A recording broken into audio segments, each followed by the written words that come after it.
Hi, thank you for joining us today. My name is Esther Kok. I am the treasurer for the Historical Riding Foundation from the Netherlands, and we are one of the sponsors for IMC Leeds 2025, the horse history sessions. And with me today I have Hilke Hettema and Frederik Kirch, who are both experts in their field, also participating in these sessions. And maybe you would like to introduce yourself first, Hilke. Thank you very much. My name is Hilke. I am a researcher in Arabic literature and mostly from medieval period. So we're talking 9th and 10th centuries. It's very, very early. But I am very much interested also in horse history in general. I've also worked with more 19th and 20th century material where we're looking at the development of breeds, for example, when we're getting more focused on what horses look like in terms of in medieval times, what they do as a job. So I'm very interested in horse history as a total field actually that we're trying to develop also, and that's also why we decided to host again the horse history sessions at the International Medieval Congress, because we feel like we want to expand this field and we have to do that together. So I cannot do this alone. I'm working as an academic as a very niche field, so that's why I need the help of, for example, Frederik, but also all of our lovely delegates who are coming. Thank you for that very nice introduction, Frederik. My name is Frederik. I'm an archaeologist by trade. I work for my 9-to-5 job, so to speak, in heritage conservation. But I also am quite into the research of historical riding equipment, especially of the medieval era, from the early medieval times until the 16th century. And in a broader sense, also I'm researching medieval riding culture, aspects of horsemanship in mostly Western European contexts. Thank you very much for that very nice introduction of both of your expertises. For IMC, the overall theme is Worlds of Learning. Would you, for example, Hilke, care to elaborate a bit more? Why is this an important theme? For me personally, I think when you're talking about learning in relation to horses, there is a very special aspect to it, because you have to learn things from and through the horse. Without the horse, you cannot learn, for example, to ride horses. So the aspect of Worlds of Learning as a theme for the IMC opened for me this idea that we can talk about the ways we learn things about horses, but also with horses and from horses. So it's a multifaceted sort of opportunity for us to actually show up to this Congress to show that learning things is very different when it comes to horses. Frederik, how does that translate for your expertise? Yeah, like especially in medieval times where the techniques of how we learn today are so different. It is really difficult from an historian point of view to actually reconstruct the ways of how learning itself did undergo back then. And like Hilke said, it's a multifaceted aspect. How do we learn about how they learned back then the topics themselves? So we are really looking forward to our sessions with all the speakers that try to elaborate in all these different routes and to examine all these aspects. Yeah. So for the horse sessions, you have, if I remember correctly, 25 different speakers. They're both practical experts and people who are in academia. What is the most important thing that you want people to take away from those sessions? I think it's mostly the interaction between academia, who actually finds horses in all of the material. I mean, a lot of people who are not into horses, or even the people who are into horses, will not realize how much horses are no longer part of the society we're in today. So whereas I think for our group of historians, as we call it, we're very interested in how horses were part of the past, and we try to reenact that as well.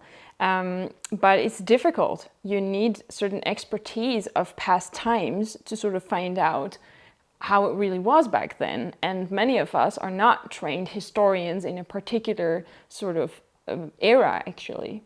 So for example, I would need an archaeologist like Fred to teach me sort of how to interpret a certain material. I can imagine things and I can go look on the internet, but you need this certain special academic expertise to actually put it in practice. The other way around, I think, is also very, very important.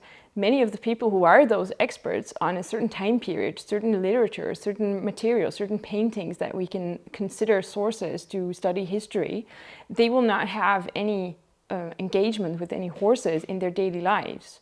So I think what we want people to take away is how we need each other and how we need also the horses to figure out how certain things work.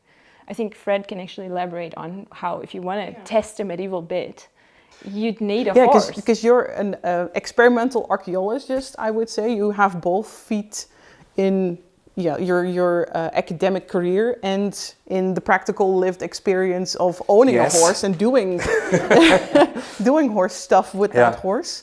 I think that's a very nice question indeed. How does that lived experience and that academic experience combine in your life?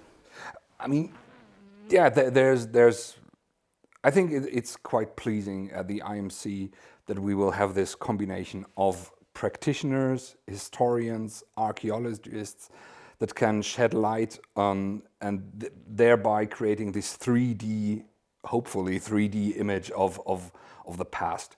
And for example, with the bits, we have the archaeological tools, and I can do a proper archaeological analysis of them. I can do typology and sort them by a time frame and stuff, this and that. But how did they actually work? What is the verdict that the people in the past had about them? How can we put that into perspective? We need the practitioners. And I mean, another quite obvious example is, for example, depictions of cantering horses in the Middle Ages. And when, for sort of a time, we had this let's call it like a superiority bias when we, now we have photography and we know that only by, I don't remember the correct date with the first pictures of that was horses. the moving pictures. I think that was 1920 they said, only something. then they could actually see that the horse is flying for a certain amount, and all the depictions in the Middle Ages are wrong.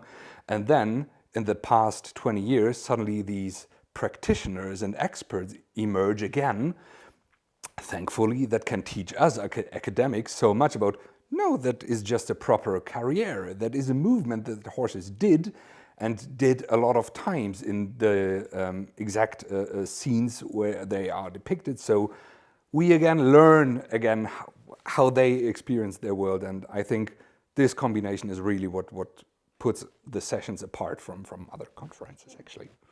I think in the end also the sessions are hopefully an inspiration to collaborate more, because for me, I've always felt like you can never do it alone. Once the horse comes into your research and you take it seriously, you need anthropologists, archaeologists, you need historians, you need people who are willing to actually provide, and provide I think is the wrong word.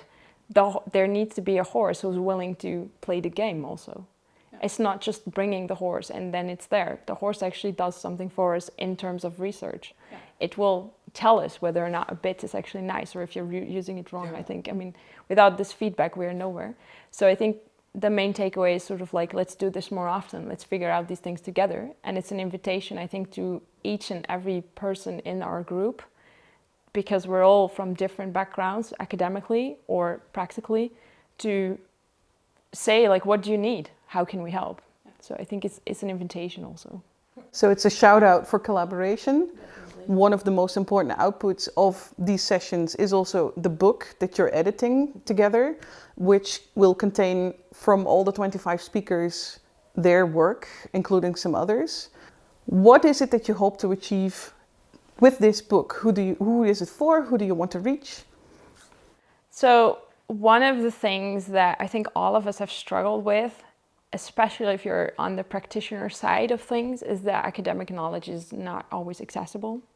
So we have, I think, people in our midst who've been trying to reconstruct things for a long time, put in lots of hours, and then they're just missing this kind of academic support. So what we want to do with the book is make it available to public. So we're trying to keep the cost down so that it is available to the larger public, so that the people that are participating in the book may inspire others also. And it, again, it's a sort of a shout out for collaboration. One of the things I always like coming to events where everybody comes together is that all these new ideas are born and people start trying new things, figuring things out, putting the dots together, like, hey, oh yes, you have this in your research, I have this in mine, maybe it's related, and often history is sort of like related. I think that's also a bit where Fred and I had this conversation about bits, where he's like curious what I know about certain bits in a certain time frame in the Oriental world, sort of where I'm sort of more studying it on a daily basis. So it just opens up opportunities. So I think for the book as well, we want to publish what is happening at IMC, because not everybody is joining in on that, of course. And we just want to bring it out to the world, like, look what happens if you start thinking about this as a group. Also, we broadened the time frame because there are a lot of people out there that are interested in horse history, but that is not necessarily medieval horse history, just because we are kind of focused on it. But yeah, therefore we opened the scope a bit earlier, a bit later. So it might be interesting for a lot more people than just medieval. What is a bit earlier and a bit later? What is the full scope? We have antiques, so classics. So there is a really interesting paper about Alexander the Great and Bucephalus are like this. They were this famous couple, and their history starts a bit earlier, but also is of course preserved for us today. So it's throughout history. So I think it's a really nice example. And a bit later, we have some 19th century topics as well, because at that point, horses are still very much part of society and also of all kinds of political and imperial efforts. So we have a really broad scale, so there should be something in there for everybody. Yeah. Well, then I have one final question for you both. Are you excited? Oh, yes, absolutely. What are you most excited about? I personally think it's, for the last years, one of the biggest opportunity to bring together this huge group of experts in many fields, as we said, from academics to practitioners, the academics by themselves out of different fields, from archaeologists to historians to biologists, and this bundling of knowledge I'm really excited about. Yes, I think also like the effort of sort of everybody coming in. One of the things that always makes me happy is that you go to a conference and it's not just so academic. You also have the horsey talk, which is, we all love this, of course. This is part of what brings us together. The horse is sort of an agent in this case, sort of bringing all of us together. And what I'm also excited about is every single time we sort of initiate an academic event, sort of in terms of horse history, we do find new ones as well. So there are a couple of people that we're going to meet for the first time. So you're drawing in more people realize like, okay, I have horses in my research field too. Maybe I can, let's go. So I'm very excited about that too, to broaden the group even further. Yeah. Well, thank you very much for being here today. One last question. What is going to be the title of your book and where can we find it? Okay, so the preliminary title for now is Riding Beyond the Book, because as we said, like, knowledge in terms of horses is not always conveyed through books. We all know the example of the instructor standing next to the horse teaching you. It will be available through Trivent Publishing, which is an academic publishing house focusing on medieval history from Budapest. And we hope to have it on the shelf for you guys. I hope, fingers crossed, 2026, at least in the summer. So very exciting. Keep watching our spaces. Exactly. Buy the book, basically, as long as you're interested in horse history, which is, of course, why we're all here. So thank you very much. And thank you for having us. Yeah. Thank you.